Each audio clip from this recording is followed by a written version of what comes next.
Hello, welcome to Old Nerd Reads his Marvel Comics in Order, episode 85. This time I read Peter Parker, The Spectacular Spider-Man, number 2.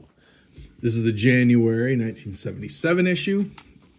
My copy is very fine minus, maybe fine plus. It's got all this staining along here, down here. I'm not sure what that would be from. It's an odd one. Not real great spine, but it's pretty good. Corners are a little rolled over up here. Pages are definitely off-white. But otherwise, it's a pretty solid copy.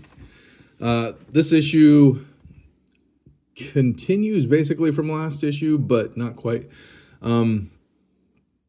It's funny because this issue refers to the other monthly Spider-Man title. Well, the main monthly Spider-Man title, I should say at this point, Amazing Spider-Man.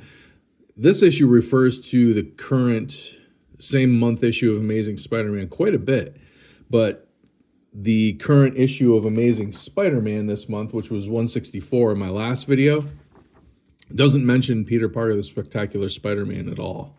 So the cross continuity and the universe sharing between books, I guess the onus of that burden is upon Peter Parker, the Spectacular Spider-Man's shoulders for some reason, but it doesn't really matter. It's just something I noticed as I'm reading these in order, which again is the reason I'm reading these in order, to kind of get these small details that I missed by only collecting these after I was in 77 when this came out. I was 2.5 years old, so I wasn't collecting or reading comics at that time. So a lot of these ones from the 70s from my collection, I went back and bought when I was older. And the reason that I'm doing this project, reading my comics in order, is kind of pick up on these details, see the actual genesis of Marvel Comics in real time as it switched from the 70s to the 80s and into the 90s. The sweet spot when I was collecting comics and reading them. I was a big fan basically in the mid 80s mostly. So these are the kind of details that I'm kind of interested in, historical type stuff. And so yeah, I learned another thing by reading my comics in order. We've got the same art team, the same writer this time around, and I was right. Like Peter Parker, the Spectacular Spider-Man, Sal Buscema and Mike Esposito did the pencils and the inks, and they did a far better job on number 1. The quality of the art dropped right off on number 2. Yeah, you could tell that number 1 that they were told to take their time and do a really good job, and then number 2 they dropped way off. You'll see what I mean as we flip through. It's a lot more basic here, a lot more Sal Buscema-y. He's known for being a very fast artist. And I can see why, because he draws just about every other comic that comes out in the mid 70s. So he's a workhorse. He gets it done, which means he doesn't draw a lot of details and a lot of background type stuff. This splash page isn't bad, but as we go through, you'll see what I mean. Jerry Conway. I'm having a hard time deciding between Spectacular Spider-Man and Amazing Spider-Man. Jerry Conway on this book and Len Wein on Amazing. Like, they're both doing a really good job in the writing department, I must say. And I'm having a hard time deciding if I like one better than the other or if they're both equally really good. But right now I'm going with they're both equally really good. But this issue actually picks up after this month's issue of Amazing Spider-Man. Spidey's on his way home after his fight with a kingpin at the New York City, the Navy shipyards. If you remember in last episode, we watched that fight unfold, and he got his life energy back from Kingpin's son, Richard Fisk, who Kingpin had captured Spidey in Amazing Spider-Man, siphoned his life force out to give to his own son, Richard Fisk, to revive him from a state of suspended animation. So Spidey had to go get his life force back. So he did. He fought the Kingpin again, and now he's on his way home. He's still weak, but he's got his life force back, his strength back, but he's still weak. So he's hitching a ride home across the river on this tugboat, I guess. But yeah, you're already starting to see Sal Buscema like just kind of like phone it in compared to the first issue of this series where he really did a great job. I mean, these renderings of Spider-Man, not the best, not the most flattering. The first thing Spidey does is go back to Kurt Connors. He'd visited Kurt Connors in the last issue of Amazing Spider-Man. Here we have a little recap of their fight in the Navy shipyards between Spidey and Kingpin. But he returns to Kurt Connors to tell him, all's well, I got my powers back, thanks a lot. And we see that Kurt Connors is sweating. He had an accident in that issue of Amazing Spider-Man when he was helping Spider-Man. So I know that something's going to happen with a lizard soon, and I believe that's going to be in the next issue of Amazing. But as you can see, Spectacular is really doing a swell job of bolstering the story, echoing the story happening in Amazing. But Amazing did not do the same thing back to Spectacular at all.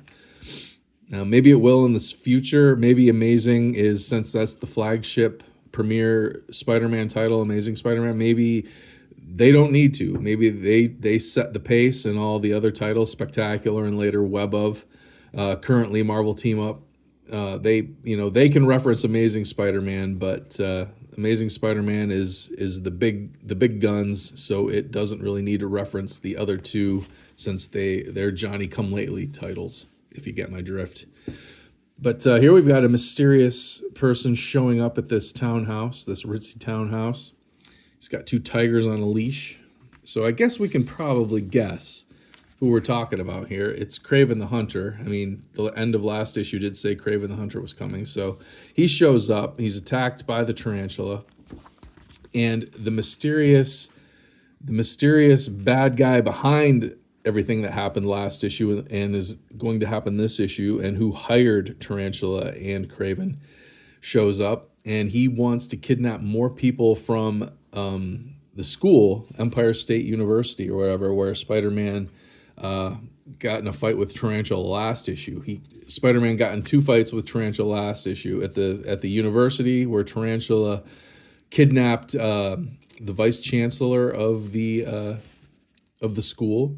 And then later in the issue, Tarantula tried to kidnap the mayor for this guy and failed. Spider-Man stopped him from doing that. So bad guy said, "Okay, I'm calling in reinforcements." He brought in Kraven. Now he is sending them back to the university to kidnap one more person that he needs, and we don't know why yet. And Peter goes home to Aunt May, gets some milk and cookies. Mary Jane Watson's aunt shows up, and Peter kind of dishes on his poor relationship with Mary Jane, which makes him sad. Peter gets sad about that kind of stuff pretty quick, and he just walks away like he does, leaving the old ladies to be like, well, what's this? Is he okay? What's wrong with him? But he's just got a case of the sads because him and Mary Jane aren't getting along. But that's okay, because he's going to have to fight these guys pretty soon.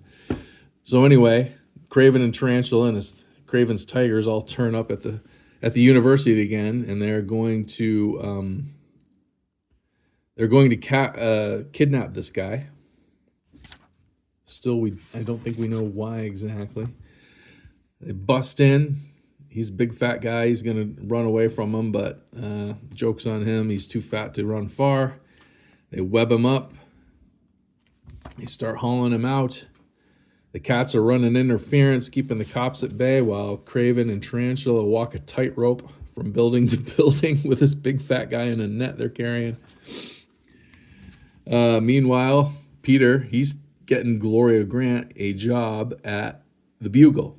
And one thing that we've been seeing in The Amazing Spider-Man in the last few issues of that is that J. Jonah Jameson has had a revolving door of secretaries. They quit just as fast as he can hire them because he's such a curmudgeon. So Gloria Grant, she's just watched one quit just now. She's really reluctant. She doesn't really want to do it. Peter keeps reassuring her, "Oh, Jonah's a pussycat. Don't worry about him." He shows her into Jonah's office, and a couple panels later, him and Robbie Robertson are surprised that Jonah and Gloria are pals. She's hired. She sweet talked him, and so now she's got a job thanks to Peter Parker. But then he hears on the radio there's been another kidnapping, so he takes off, changes into Spider-Man. Here's one of those great. That was that great splash page from #1, the first issue. Jerry Conway did. Yeah, Jerry Conway. I get Jerry Conway and Len Wein confused. Jerry Conway wrote this text piece talking about all of the Spider-Man going on right now with a new Peter Parker just coming out and some of the other things they've been doing. But they haven't gotten any letters yet, because at the time that this one was going to the printer, the first one was just going on sale, so they don't have any letters yet. And he was worried that people were going to send their letters to the Amazing Spider-Man, and that makes sense. I mean, it's the only title that was around that had a letters page, so it makes sense that people would send their letters there. But he's talking about the title of this letters page, which they've tentatively named Peter Parker's Pad, and he's giving a no prize contest. You win a no prize if you can come up with a better name. So we'll have to keep our eye on this in future videos to see who won, see if anybody came up with a better name than Peter Parker's Pad for the letters page. But anyway, the fight's on. First thing Spidey's got to do is fight off the Tigers. Then he's got to fight off the Tigers and Kraven.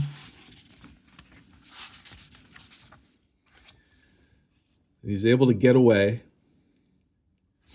Kraven wants to kill him. He's made very clear Kraven wants to kill Spider-Man, so that kind of creeps Spidey out. Meanwhile, Tarantula, while Kraven was keeping Spider-Man busy, Tarantula drags the captive back to their boss, takes all the credit, takes all the money, jokes on him. The money was a bomb. It blows up with gas. And whoever the mysterious boss is here, he is afraid that the Tarantula knows too much about him, so he's not allowed to leave. Tarantula must stay because he knows too much.